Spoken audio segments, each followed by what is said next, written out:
how often they pray?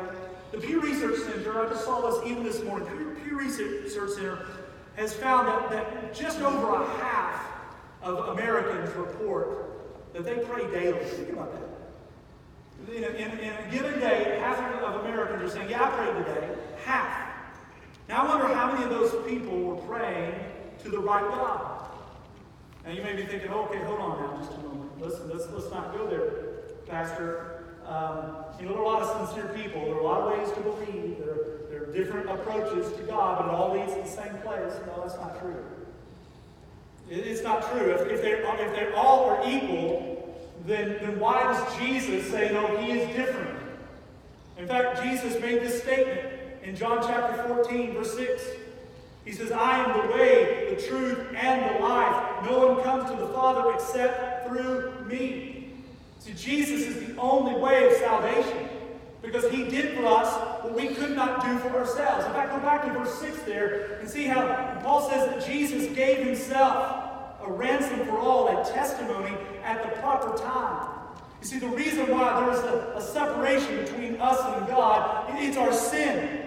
We are separated from God because of our sinfulness. We are born into sin. We also willfully commit sin. And because God is holy and we are not, we are separated from God because of our sin. Over and over again, the Bible says this. All of sin falls short of the glory of God. The wages of sin is death. There's not a greater separation that exists than death, separating life from that which does not have life.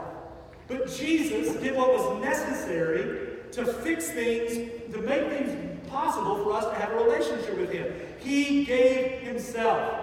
As he puts it there in verse 6, he made himself a ransom for all. That word ransom at its root means a loosening or a freeing. That's why when we think of somebody that's been taken hostage and the captive, the one that's done the capturing, puts out a request for a ransom, that is, you pay the right thing, you do the right thing, it's going to set this person free. It's going to loose them from their bonds. Well, Jesus laid down his life to make a ransom for us, meaning he paid what was necessary to set us free from our sin. We're enslaved as human beings to sin, but Jesus' death provided the only way that we might be saved, which is why Jesus said, I am the way, the truth, and the life, and no one comes to God, no one comes to the Father except through me. Let me ask you, knowing that to be true, that the only way for a person to be saved is, are you praying with that perspective in mind?